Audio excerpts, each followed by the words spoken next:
Good morning friends. यह NCERT class 11 का geography था और ज्योग्राफी का यह लास्ट चैप्टर है, यानी चैप्टर 8 है। किस ज्योग्राफी का? तो प्रायोगिक भूगोल।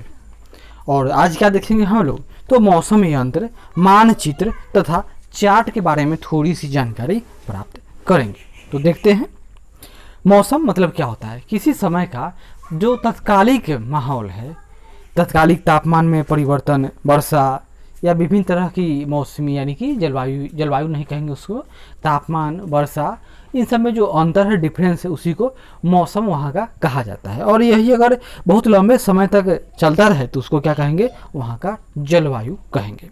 तो देखिए, मौसम शब्द किसी विशेष स्थान तथा समय पर मौसम संबंधी तत्वों की वायुमंडलीय दशाओं को निर्दिष्ट करता है। थोड़ा कलर चेंज कर लें। निर्दिष्ट करता है। मौसम तत्वों के अंतर्गत तापमान, वायु दाब, पवन, आर्द्रता तथा मेघमयता आदि को शामिल किया जाता है। क्या क्या मौसम के अंतर्गत आएगा? तो तापमान, वायु दाब, पवन, आर्द्रता तथा मेघमयता यानी वर्षा होने की स्थिति।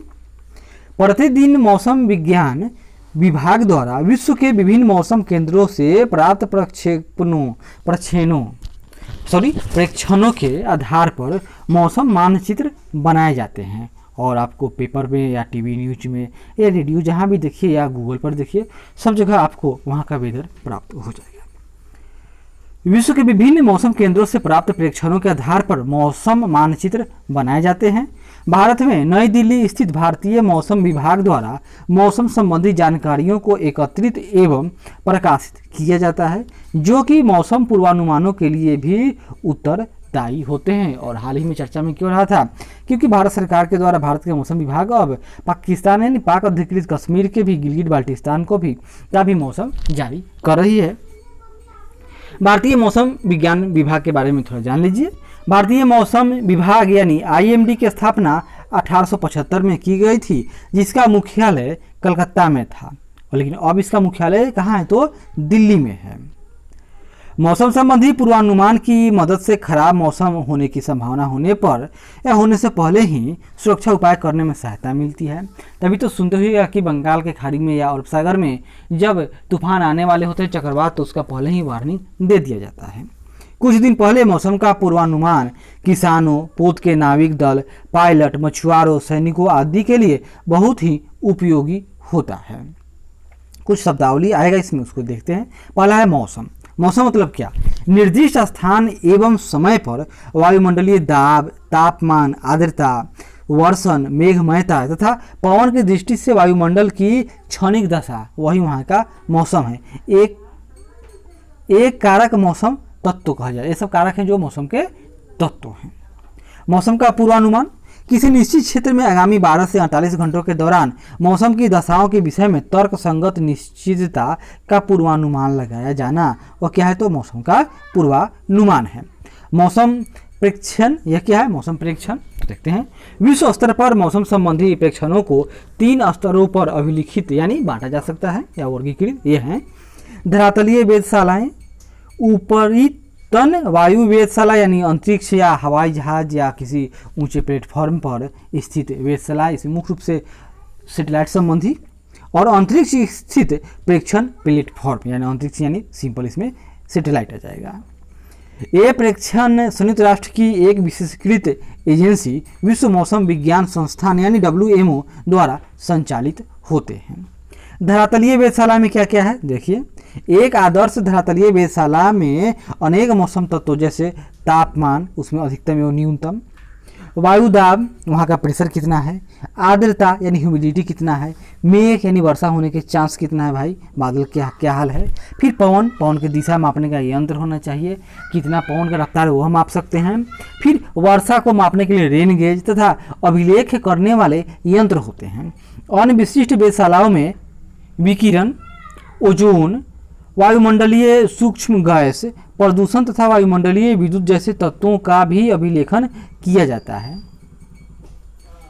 ये प्रेक्षण संपूर्ण विश्व में दिन में एक निश्चित समय पर लिए जाते हैं। पूरे विश्व में एक निश्चित समय पर लिया जाएगा, जिसे विश्व मौसम विज्ञान संस्थान द्वारा तय किया जाता है। इसमें प्रयुक्त यंत्र अंतर्राष्ट्रीय मानकों के अनुरूप होते हैं ताकि विश्व स्तर पर प्रेक्षणों में समानता रखी जा सके। ऐसा न हो कि किसी दूसरे देश में अलग, किसी तीसरे में अलग है। भारत में मौसम वेधशालाओं को उनके यंत्रों तथा प्रतिदिन लिए गए परीक्षणों की संख्या के आधार पर सामान्यतः 5 वर्गों में वर्गीकृत किया गया है। इसमें उच्चतम वर्ग 1 होगा। वर्ग 1 की वेधशालाओं में जिन विशिष्ट यंत्रों की सुविधा है वो कौन कौन होगा, तो एक वाला में देख लीजिए। अधिकतम एवं न्यूनतम तापमापी, पवन वेग मापी तथा वात दिग्दर्शी, शुष्क एवं आर्द्र बल्ब तापमापी, वर्षा मापी और वायु दाब मापी। तो हम लोग इसके बारे में नीचे डिटेल से पढ़ेंगे। पूरे विश्व में इन वेधशालाओं में अवलोकन सामान्यतः 8 प्रेक्षण घंटों यानी 12 बजने को क्या कहेंगे, लोग 0 कहेंगे, फिर 3 बजे, 6 बजे, 9 बजे, 12, 15, 18, 21 यानी ग्रीनविच के हिसाब से 24 घंटे, जैसे रेलवे का टाइम होता है 24 घंटे, उसी के आधार पर लिए जाते हैं। लेकिन व्यवहारिक कारणों से कुछ वेधशालाएं केवल दिन के समय सीमित संख्या में दैनिक ऊपरी वायु प्रेक्षण ही लेती है। अंतरिक्ष आधारित प्रेक्षण तो यानी सैटेलाइट संबंधी, तो मौसम उपग्रह विभिन्न मौसम संबंधी तत्वों के धरातलीय प्रेक्षण के साथ साथ वायुमंडल की ऊपरी परतों का भी व्यापक और विस्तृत प्रेक्षण मतलब अध्ययन करते हैं, यानी सर्वेक्षण करते हैं, ऑब्जर्वेशन करते हैं। तुल्यकालिक उपग्रह से मौसम से संबंधित अंतरिक्ष आधारित सूचनाएं प्राप्त होती है। हम लोग पहले साथ में देख सकते हैं इससे पहले वाले में। उदाहरण के लिए भारतीय राष्ट्रीय उपग्रह यानी इनसैट तापमान, मेघावरण यानी बादल की स्थिति, पवन एवं अन्य मौसम परिघटनाओं के मूल्यवान प्रेक्षण उपलब्ध कराता है, यानी डेटा उपलब्ध कराएगा। मौसम यंत्र के बारे में देखते हैं थोड़ा। विभिन्न मौसमी परिघटनाओं को मापने के लिए अलग अलग यंत्रों का प्रयोग किया जाता है। कुछ सामान्य लेकिन महत्वपूर्ण मौसम संबंधी यंत्रों की सूची नीचे दी गई है। जैसे देखिए, पहला है यह तापमापी का पिक्चर है। यह तापमापी जैसे थर्मामीटर होगा उसी तरह का होगा, लेकिन यह थोड़ा बड़ा होगा। इसमें पारा है और यही तापमान बढ़ेगा तो यही पारा का फैलाव ऊपर की ओर होगा और जितना ज़्यादा होगा उतना ही तापमान अधिक है। तापमापी वायु के तापमान को मापने के लिए तापमापी का प्रयोग किया जाता है। अधिकतर तापमापी संकीर्ण बंद शीशे की नली के रूप में होते हैं, जिसके एक सिरे पर प्रसारित बल्ब होता है। नली के निचले भाग तथा बल्ब में तरल पदार्थ जैसे कि अल्कोहल या पारा भरा होता है। दूसरे सिरे को बंद करने से पहले नली में उपस्थित वायु को गर्म करके निकाल दिया जाता है। तापमापी का बल्ब जो वायु के संपर्क में रहता है तत्कालिक अवस्था के अनुसार गर्म या ठंडा हो सकता है, जिसके परिणाम स्वरूप बल्ब का पारा ऊपर की ओर उठता है या नीचे की ओर गिरता है। शीशे की नली पर एक मापनी बनी होती है जहां से पाठ्यांक लिए जाते हैं। तापमापी में प्रयुक्त 2 सामान्य मापनी, एक होगा सेंटीग्रेड, दूसरा फ़ारेनहाइट। तो सेंटीग्रेड तापमापी पर पिघले हुए हिम का तापमान 0 डिग्री सेल्सियस और उबलते हुए पानी का तापमान 100 डिग्री सेल्सियस होता है और तथा इन दोनों के बीच के अंतराल को 100 बराबर भागों में विभाजित कर दिया जाता है। वहीं फ़ारेनहाइट तापमापी पर पानी का हिमांक एवं क्वथनांक, हिमांक क्या होगा, फ्रीजिंग पॉइंट 72 फ़ारेनहाइट और क्वथनांक यानी बॉइलिंग पॉइंट 212 डिग्री फ़ारेनहाइट होता है। वायु के तापमान को मापने के लिए उच्च तापमापी एवं निम्न तापमापी का उपयोग किया जाता है, जबकि वायु की आर्द्रता को मापने के लिए शुष्क बल्ब एवं आर्द्र बल्ब तापमापी का उपयोग किया जाता है। स्टीवेंसन स्क्रीन में इन तापमापियों के एक सेट को रखा जाता है। अधिकतम तापमापी को दिन के उच्चतम तापमान को अंकित करने के लिए बनाया जाता है। जैसे ही तापमान बढ़ता है नली का पारा ऊपर की ओर बढ़ने लगता है, किंतु जब पारा ठंडा होता है तब यह नली में संकीर्ण के कारण नीचे की ओर नहीं जा पाता है। यानी इस तरह से है, यह ऊपर जा सकता है लेकिन नीचे नहीं आएगा। इससे हमको अधिकतम तापमान पता चल जाएगा। उसी तरह एक दूसरा नली होगा जिसमें पारे को नीचे लाने के लिए इसे फिर से सेट किया जाता है। यह देखिए, इसमें एक अधिकतम बताएगा, एक न्यूनतम बताएगा। न्यूनतम तापमापी के द्वारा दिन के न्यूनतम तापमान का परीक्षण किया जाता है। इस तापमापी में पारे के स्थान पर अल्कोहल का उपयोग किया जाता है। यह जब तापमान घटता है तो नली में रखे धातु की पिन नीचे चली जाती है तथा न्यूनतम तापमान पर जाकर रुक जाती है और अधिकतम तापमान पर भी रुक गया। यानी एक ही समय में हमको एक ही थर्मामीटर जो है मान लेते हैं वह दोनों दिखा देगा, अधिकतम भी और मिनिमम भी। वायु में उपस्थित आर्द्रता को मापने के लिए शुष्क बल्ब तापमापी एवं आर्द्र बल्ब तापमापी का उपयोग किया जाता है, जो 8.3 पिक्चर में देखेंगे। शुष्क बल्ब तथा आर्द्र बल्ब तापमापी एक ही तरह के होते हैं, जो एक लकड़ी के तख्ते पर स्थित होते हैं। शुष्क तापमापी का बल्ब वायु में खुला होता है। यहाँ देखिए, यही उसका पिक्चर है। जबकि आर्द्र तापमापी का बल्ब गीले मलमल के कपड़े में लिपटा रहता है। इसके एक सिरे को आंसू जल से भरे छोटे बर्तन में डुबो कर रखा जाता है और इसे गीला रखा जाता है। आर्द्र बल्ब से वाष्पीकरण होने पर इसका तापमान घट जाता है। शुष्क बल्ब का पाठ्यांक वायु में उपस्थित जलवाष्प की मात्रा से प्रभावित नहीं होती है, लेकिन आर्द्र बल्ब के पाठ्यांक में भिन्नता आती है, क्योंकि वाष्पीकरण की दर वायु में उपस्थित जलवाष्प की मात्रा पर निर्भर करती है। वायु में जितनी अधिक आर्द्रता होगी, वाष्पीकरण की दर उतनी ही कम होगी। फलस्वरूप क्या होगा? शुष्क एवं आर्द्र बल्बों के बीच के पाठ्यांकों का अंतर कम होगा। दूसरी तरफ जब वायु शुष्क होती है, तब आर्द्र बल्ब की सतह से वाष्पीकरण तेजी से होगा, जो इसके तापमान को कम कर देगा और दोनों के पाठ्यांकों का अंतर अधिक होगा। इसलिए आर्द्र एवं शुष्क बल्ब के पाठ्यांक का अंतर आर्द्रता के सापेक्ष वायुमंडल की अवस्था को निर्धारित करता है। अंतर जितना ही अधिक होगा, वायु उतनी ही अधिक शुष्क होगी। और यहाँ देखिए, यह बॉक्स है, क्या नाम इसका? Stevenson box. यह बॉक्स है, इसका उपयोग क्या होता है देख लेते हैं। स्टीवेंसन स्क्रीन का उपयोग तापमापियों को वर्षण एवं सूर्य की सीधी किरणों से बचाने के लिए किया जाता है। वायु इसके चारों ओर सुगमता से घूम सकती है। यह लकड़ी का बना होता है, ये लकड़ी का बना हुआ है। देखिए, यह टेबुल जैसा है, लेकिन ऊपर से भी पैक है, जिसके किनारे झरोखेदार होते हैं। यह झरोखा है ऐसा, जिसमें वायु का सुगमता से प्रवेश हो सके। विकिरण को परावर्तित करने के लिए इसे श्वेत रंग से रंगा जाता है, ताकि यह गर्म न हो। इसके 4 पैर हैं, ऊंचाई 3 फीट 6 इंच होती है। कंपन से बचने के लिए इसके पैरों को काफी दृढ़ बनाकर इसे भूमि में गाड़ दिया जाता है। सामने वाले फलक को तल में लगाकर उससे एक दरवाजे का काम लिया जाता है, जिससे तापमापी का पठन एवं अनुरक्षण किया जाता है। स्टीवेंसन स्क्रीन का दरवाजा उत्तरी गोलार्ध में उत्तर की ओर तथा दक्षिणी गोलार्ध में दक्षिण की ओर होता है, क्योंकि सूर्य की सीधे किरणें पारे को भी प्रभावित करती हैं। स्टीवेंसन स्क्रीन का उद्देश्य एक समान तापमान वाला बड़ा बाड़ा बनाना है, जो बाहर की वायु का तापमान दर्शाता है।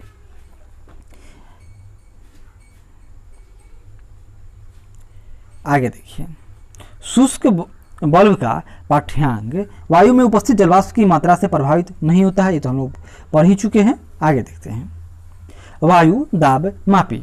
हमारे चारों ओर उपस्थित वायु में भार होता है तथा यह पृथ्वी की सतह पर दबाव डालती है। समान अवस्था में समुद्र तल पर वायु का दाब 1.03 किलो प्रति वर्ग सेंटीमीटर होता है। वायु की सतत गति के कारण तापमान एवं वायु में उपस्थित जलवाष्प की मात्रा में परिवर्तन आता है और वायु का भार समय तथा स्थान के साथ लगातार बदलता रहता है। वायुमंडलीय दाब को मापने वाले यंत्र को वायु दाब मापी कहते हैं। सबसे अधिक उपयोग में लाए जाने वाले वायु दाब मापी कौन कौन होंगे? पारद दाब मापी, निद्रव दाब वायु दाब मापी, वायु दाब लेखी यंत्र हैं। इसे मापने की इकाई को क्या कहेंगे? उसको कहेंगे लोग मिलीबार। पारद वायु दाब मापी एक यथार्थ यंत्र है, यानी फीचर छू सकते हैं, तथा इसका उपयोग मानक के रूप में किया जाता है। इसमें किसी भी स्थान के वायुमंडलीय दाब को प्रतिलोमित कांच की नली में, यानी उल्टा नली होगा, कांच की नली में पारे के स्तंभ के भार के अनुसार संतुलित रखा जाता है। एक साधारण प्रयोग द्वारा पारद वायु दाब मापी के सिद्धांत को समझा जा सकता है। यहाँ देखिए, यह पिक्चर है, यह क्या है? तो पारद से भरा द्रव, यानी कि इसमें क्या होगा? इसमें आपको पारा भरा हुआ द्रव है और यह एक कांच नली है जिसका मुंह नीचे की ओर खुलता है और यह 760 मिलीमीटर यानी 76 सेंटीमीटर ऊंचाई की नली बनेगा। और यही क्या है? यही पृथ्वी का यह सामान्य दाब है। इसी में डिफरेंस होने पर हम लोग समझते हैं कि वायु दाब में अंतर हो रहा है। लगभग 1 मीटर लंबी कांच की मोटी एक रूप एक नली ले तथा उसमें पारद भर लें। अंगुली से नली के मुंह को बंद कर दे तथा इसे उलट दे तथा इसके खुले सिर को पारद वाले पात्र में इस प्रकार डुबोए कि नली में वायु प्रवेश न कर सके। फिर अंगुली को हटा लीजिए, बस उस बात से देख लीजिए। पारद नली से निकलकर पात्र में आएगा और शेष पारद नली में पात्र के पारद की सतह से ऊपर, पारद यानी पारा के से ऊपर एक निश्चित ऊंचाई पर ठहर जाएगा। ऐसा इसलिए होता है कि नली में पारा का स्तंभ जो पात्र में उपस्थित पारा की सतह से ऊपर रहता है का भार एक अनिश्चित ऊंचाई की वायु के स्तंभ के भार से संतुलित हो जाता है। यह अनिश्चित ऊंचाई का वायु स्तंभ तरल सतह की एक समान अनुप्रस्थ काट पर दाब डालता है। अतः नली में पारद यानी पारा की ऊंचाई द्वारा दाब का बोध यही वायुमंडलीय दाब है। और निद्रव वायु दाब मापी यानी यह ग्रीक शब्द है जिसका अर्थ होगा एनोरस, मतलब क्या होगा से लिया गया है। यह सुसंहत एवं सुबाह्य यंत्र होता है। इसमें वलिमय धातु से निर्मित एक कोष्ठक है, यहाँ देखिए ये इस तरह का गोला है जो पतले मिश्र धातु का बना होता है। इसे अच्छी तरह से बंद कर लगभग वायु रहित कर दिया जाता है। इसके अंदर एक लचीला ढक्कन होता है जो दाब के परिवर्तनों से प्रभावित होता है। यही है, जैसे ही दाब बढ़ता है ढक्कन अंदर की तरफ दब जाता है और ढक्कन से जुड़े आंशिक डायल पर जो छिद्रित सुई है, यहाँ पर सुई, वह इधर उधर हिलेगा। पर इससे सुई दक्षिणावर्त घूमने लगती है, यानी दक्षिण की तरफ, मतलब दक्षिणावर्त मतलब क्या, इस टाइप में घूमने लगती है तथा उच्च पाठ्यांक दर्शाती है। जब दाब घटता है तब ढक्कन बाहर की ओर चला जाता है और सुई वामावर्त इस तरफ से जाएगा, घूमती है, जो कि कम दाब को दर्शाती है। वायु दाब लेखी यंत्र भी निद्रव वायु दाब मापी यंत्र की भांति ही कार्य करता है। विस्थापन की अधिकता के लिए कई वायु रहित बक्सों को एक दूसरे के ऊपर रखा जाता है। लिबरो के एक तरंग से यह गति बढ़ जाती है जिससे इसका अभिलेखन एक घूर्णी ढोल से संलग्न कागज पर स्वलेखी कलम से होता है। वायु दाब लेखी यंत्र के पाठ्यांक सदैव शुद्ध नहीं होते, इसलिए पारा वायु दाब मापी यंत्र के साथ तुलना करके मापक बनाए जाते हैं। और पवन वेग मापी, तो पवन वेग मापी एक ऐसा यंत्र है जिसका उपयोग वायु की दिशा या इस तरह से रहता है और इसमें दो इसके हाथ होते हैं, निर्धारित करने में इनका उपयोग किया जाता है। पवन वेग मापी एक हल्की एवं घूमती हुई तस्तरी है जिसके एक सिरे पर तीर तथा दूसरे सिरे पर दो धातु की तस्तरियां समान कोण पर जुड़ी होती है। यह घूमती हुई तस्तरी लोहे की छड़ के साथ इस प्रकार जुड़ी होती है कि वह क्षैतिज मतलब क्या, इस तरह से तल पर स्वतंत्र रूप से घूम सके, यहाँ तक कि वायु में, यह देखिए यह है आपका पवन वेग मापी का पिक्चर है और यह वर्षा मापी यानी रेन गेज का पिक्चर है। थोड़ी सी गति होने पर भी यह घूमने लगती है। तीर की दिशा हमेशा वायु के बहाव की दिशा को दर्शाता है। और वर्षा मापी यानी रेन गेज, तो वर्षा की मात्रा को वर्षा मापी यंत्र द्वारा दर्शाया जाता है। वर्षा मापी यंत्र में धातु का सिलेंडर होता है जिस पर एक गोलाकार कीप लगा होता है। कीप का व्यास सामान्यतः 20 सेंटीमीटर होता है। वर्षा के पानी को इसमें इकट्ठा किया जाता है तथा मापक ग्लास के द्वारा इसे मापा जाता है। सामान्यतः वर्षा को मिलीमीटर या सेंटीमीटर की इकाई में मापा जाता है। बर्फ को भी इसी प्रकार द्रव के रूप में परिवर्तित करके मापा जाता है। आगे देखिए, मौसम के तत्वों को मापने के कुछ यंत्र है, जैसे तापमान, इसका यंत्र तापमापी इकाई सेंटीग्रेड या फ़ारेनहाइट। वायुमंडलीय दाब यंत्र दाब मापी और इकाई मिलीबार। वायु यानी दिशा, तो वायु की दिशा मापने वाला पवन वेग मापी और इकाई प्रधान दिशाएं हैं। वायु यानी वेग, तो वात दिग्दर्शी यंत्र का नाम है और किलोमीटर प्रति घंटा में मापा जाता है। वर्षा, तो रेन गेज यानी वर्षा मापी और मिलीमीटर या सेंटीमीटर में इसको मापा जाता है।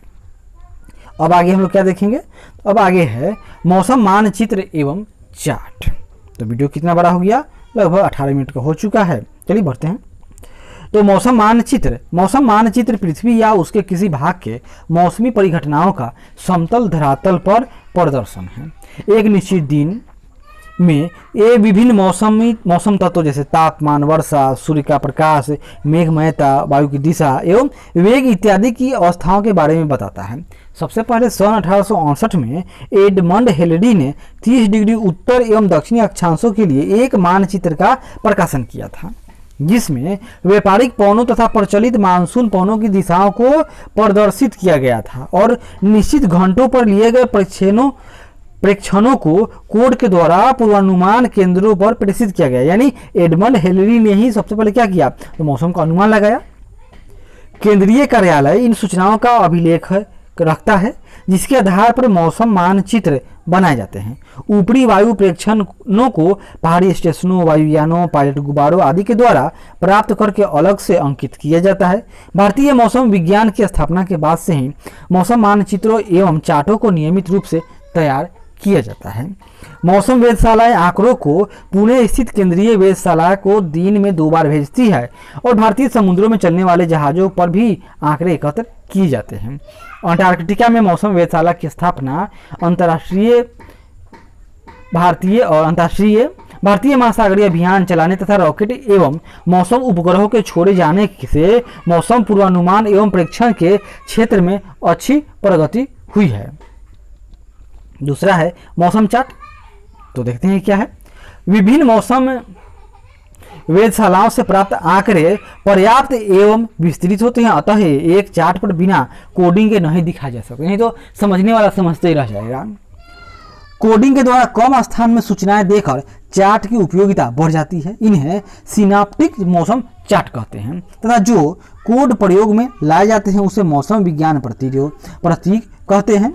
मौसम पूर्वानुमान के लिए मौसम चार्ट प्राथमिक यंत्र है। ये विभिन्न वायु राशियों, वायु दाब यंत्रों, वाताग्रोह तथा वर्षण के क्षेत्रों की अवस्थिति जानने एवं पहचानने में सहयोग करते हैं। तो इसे क्या होगा इसमें, तो मौसम चार्ट में क्या क्या होगा एक बार और देख लेते हैं। मौसम पूर्वानुमान के लिए मौसम चार्ट प्राथमिक यंत्र है। ये विभिन्न वायु राशियों, वायु दाब यंत्रों, वाताग्रोह तथा वर्षण के क्षेत्रों की अवस्थिति जानने एवं पहचानने में सहयोग करते हैं। और मौसम के प्रतीक यह जानना जरूरी है, इसी से संबंधित क्वेश्चन चले आते हैं। सभी वेधशालाओं से प्राप्त सूचनाओं को विश्व मौसम विज्ञान संगठन एवं राष्ट्रीय मौसम ब्यूरो द्वारा मानक बनाए गए मौसम प्रतीकों का प्रयोग करते हुए मानचित्र पर अंकित किया जाता है। हम लोग नीचे देखेंगे, यहाँ देखिए शुद्ध हवा ये इस तरह का रहेगा। धुंध है तो छोटा छोटा 2 हो जाएगा। कुहासा है, सिंबल 2 लाइन है। कुहासा है और हवा की गति 1 किलोमीटर के लगभग है तो 3 डॉट लाइन है। हल्का कुहासा 3 डॉट लाइन। धरातल पर कुहासा आ गया, यह भी 3 डॉट। तुषार कुहासा है तो 2 डॉट है और बीच में एरो है। और फुहार है तो एक हल्का ऊपर से, मतलब इसको क्या कहेंगे, डैश तो नहीं कर सकते हैं, यह इन्वर्टेड कॉमा का 1 कॉमा है। और वर्षा के लिए 1 पॉइंट होगा। हिमपात है तो एक लाइन है और उसमें पर स्टार किया रहता है। सहिम वृष्टि है तो इसके ऊपर एक क्या करेंगे, तो एक बिंदु बना दिया जाएगा। और बर्फ के कण है तो एक त्रिभुज है यहाँ पर देखिए, और उसको ऊपर से इस तरह से कट कर दिया गया है। और बर्फ के टुकड़े हैं तो वह त्रिभुज जो था वह त्रिभुज रहेगा, लेकिन उसके ऊपर ही उसको काला कर दिया जाएगा। और बर्फ सुई है तो इसी तरह से एक लाइन है और उसमें 2 तरफ से उसको एरो कर दिया जाएगा, यानी ये 2 धारी हो गया। और वर्षा की बौछारें हैं तो यहाँ पर वह आपका जो ट्रायंगल है वह उल्टा हो गया और उसके ऊपर से एक बड़ा सा बिंदु है। और हिम की बौछारें हैं तो वह जो बिंदु था यहाँ पर वह सर्किल हो गया छोटा सा। और सहिम वृष्टि और बर्फ है तो की बौछारें हैं तो यहाँ पर देखिए यह एक ट्रायंगल है और ट्रायंगल के ऊपर पॉइंट है। मुलायम ओले हैं तो एक लाइन है और लाइन के ऊपर स्टार है। छोटे ओले हैं तो सिंपल ट्रायंगल है। ओला है तो यह ब्लैक ट्रायंगल है। अगर दूर में बिजली चमकना है तो इस तरह से बना दिया है, जैसे कि कोई घूम रहा हो वहाँ पर। और तड़ी झंझावात होगा तो इसको इस तरह से साइड से इसमें एक 90 डिग्री का कोण बनाने वाला बना दिया जाएगा इस टाइप का। और अगर अपवाही हिम यानी ऊपर की ओर है तो क्या कहेंगे, तो यहाँ पर एक लाइन है और उसको एक ऊपर की ओर का इसमें निशान बना दिया गया है और एक इस तरह का एरो है। और अगर अपवाही हिम था ये था, अगर हिम झंझा है तो इसमें एक स्टार होगा। अगर अपवाही हिम यानी धरती के समीप है तो ये जो दोनों एरो ऊपर की तरफ था वो एरो अब नीचे की तरफ कर दिया जाएगा। अगर धूल भरी आंधी है तो 2 वृत्त रहेगा बड़ा बड़ा। और अंधर तो इस तरह का बना दिया क्वाइल जैसा। और हिमच्छादित है तो एक लाइन होगा, ऊपर स्टार है और उसको एक आयत से घेर दिया जाएगा। और ओस है तो ओस को इस तरह से बना दिया जाएगा, डोम शेप है ओस। और धवल तुषार है तो धवल तुषार यह याद कर लीजिए, धवल तुषार है। और कचाप तुषार है तो यह बंसी, इसको क्या कहेंगे हम लोग याद कर लीजिए, कछाप तुषार।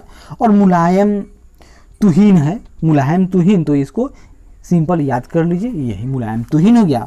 और कठोर है तो यहाँ पर एक छोटा इसको नीचे कोण में एक सर्किल हो जाएगा। झंझा है तो सिंपल यह झंडा बता दीजिए, सिंपल झंडे टाइप का है। सूर्य प्रकाश है तो बीच में पॉइंट रहता है तो सूर्य प्रकाश। सौर प्रभा मंडल है तो एक सर्किल है और उसको काट दीजिए। और चंद्र प्रभा मंडल है तो चंद्रमा मतलब आधा, तो वह आधा हो गया। सौर किरीट होता है तो एक सर्कल और सर्कल को बीच से काट दीजिए। चंद्र किरीट है तो चंद्र मतलब हाफ है, आधा वृत्त है तो उसको बीच से काट दीजिए, उसको बंद नहीं करना है। इंद्रधनुष तो इंद्रधनुष हर कोई पहचानता है, इंद्रधनुष। उत्तर ध्रुवीय ज्योति, उत्तर ध्रुवीय तो उत्तर क्या है, ऊपर की ओर है तो इस तरह से रहेगा, दक्षिण हुआ तो नीचे की तरफ। मरीचिका, तो मरीचिका याद कर लीजिए, मरीचिका है यह। और राशि चक्रीय प्रकाश है तो राशि चक्रीय प्रकाश इस तरह से बना दिया जाता है, राशि चक्रीय प्रकाश है। यह पूरे दुनिया में एक ही तक है। देखिए, मौसम प्रतीक अंतर्राष्ट्रीय मौसम विज्ञान संगठन वार्सा द्वारा 1935 में स्वीकृत किया गया है। आगे देखिए, क्यूफोट संख्या है, वायु है, तीर है, वायु की गति है और वायु गति के ध्यानाकर्षण प्रभाव। यानी अगर कहीं पर शांत वायु है तो 0 होगा, ये तो सीरियल नंबर है, छोड़िए। शांत वायु तो कुछ नहीं दिया जाएगा, गति 0 है। और शांत धुएं का ऊर्ध्वाधर है, धुआं ऊपर की ओर उठेगा। दूसरा मंद वायु तो इसका तीर इस तरह से है, यानी कि थोड़ा सा उठान है इसमें। और गति वायु की 1 से 5 किलोमीटर। हवा की दिशा का ज्ञान हो जाएगा, धुएं के प्रवाह की दिशा से होना होगा, परंतु वाताधिक सूचक द्वारा नहीं, यानी कि धुएं से हम पता चलेगा कि हवा भाई किस दिशा में बह रही है। मंद समीर यानी 6 से 11 किलोमीटर। और हवा के कारण वाताधिक सूचक हिलना शुरू होगा, हवा को चेहरे पर महसूस कर सकते हैं, पत्तों में सरसराहट होती है। धीर समीर तो यह 12 से 19 किलोमीटर रफ्तार है और पत्तों और फुनगियों में लगातार गति, हल्के झंडे फहराते हैं धीर समीर में। और अल्प बल समीर यह 20 से 28 किलोमीटर, धूल और कागजों को उड़ा देना, छोटी टहनियों का हिलना। और सबल समीर यह 29 से 38 किलोमीटर और इसमें छोटे पेड़ पौधों का झूमना आरंभ हो जाता है। प्रबल समीर यह 39 से 49 किलोमीटर, 50 किलोमीटर तक, और इसमें बड़ी टहनियों में गति, टेलीफोन के तारों में हलचल, छतरियों के प्रयोग में कठिनाई होती है, प्रबल समीर। और अल्प बल झंझा, झंझा 50 किलोमीटर से ऊपर शुरू, तो यह झंझा में 50 से 61 किलोमीटर रफ्तार है। संपूर्ण वृक्षों में गति, पवन के विपरीत चलने की दिशा में असुविधा होगी। सबल झंझा तो इसमें 62 से 74 किलोमीटर रफ्तार है, छोटी टहनियों का टूटना, चलने में बाधा है। और प्रबल झंझा इसमें गति 75 से 88, कुछ मकान क्षतिग्रस्त होते हैं, चिमनियों के सिरे तथा लटकती वस्तुएं जैसे दुकानों के बोर्ड गिरने लगते हैं। पूर्ण झंझा, यहाँ देखिए लाइन बढ़ते जा रहा है, पूर्ण झंझा इसमें भी 5 ही हैं अभी।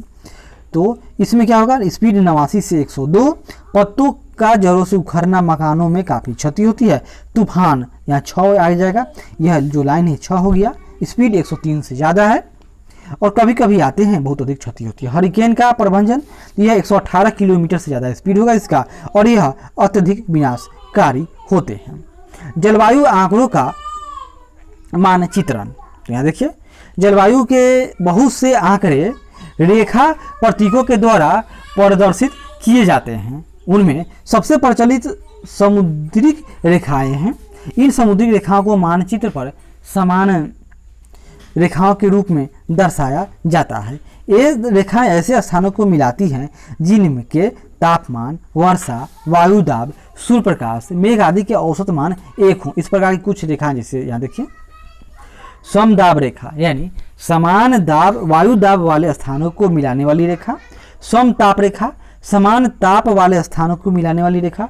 समवर्षा, दिए गए समय में समान औसत वर्षा वाले स्थानों को मिलाने वाली रेखाएं। आइसोहेल, उन स्थानों को मिलाने वाली रेखा जहां प्रतिदिन माध्यम सूर्य प्रकाश की अवधि समान हो। और सममेघ रेखा, यानी समान औसत मेघावरण वाले स्थानों को मिलाने वाली रेखाएं।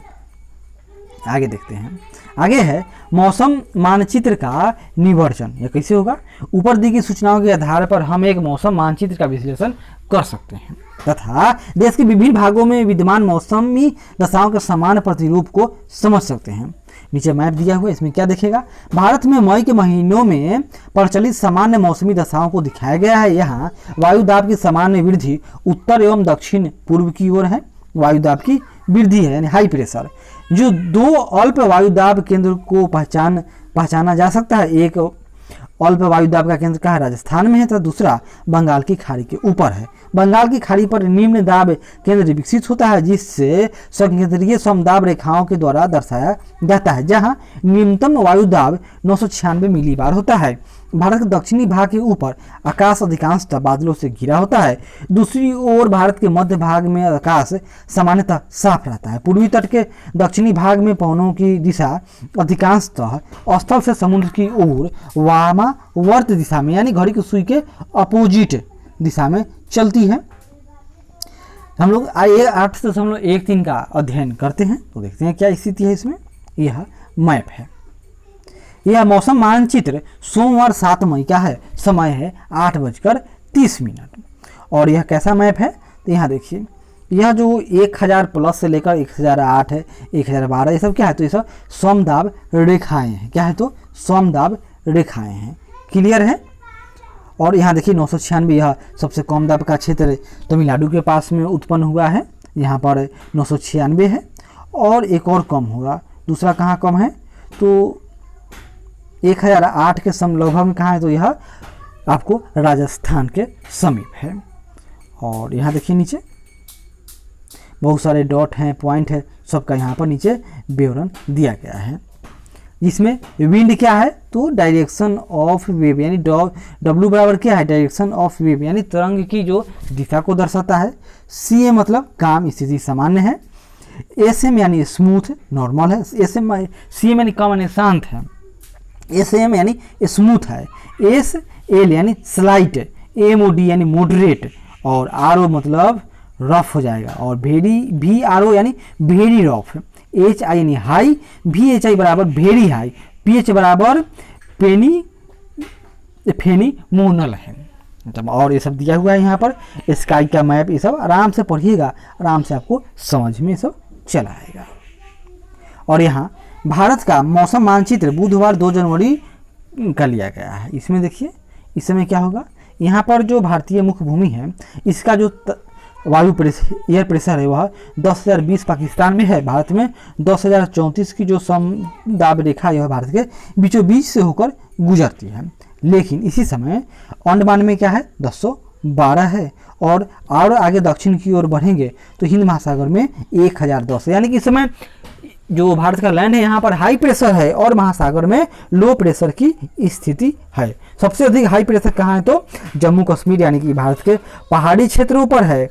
और सबसे अधिक यहाँ पर हम लोग यह भी कर सकते हैं कि भारत के रेगिस्तान में भी है सबसे अधिक हाई प्रेशर। और सबसे कम हाई प्रेशर कहाँ होगा, तो भारत के दक्षिणी राज्यों में, यानी जहाँ तापमान अधिक वहाँ हाई लो प्रेशर अधिक वाली बात है।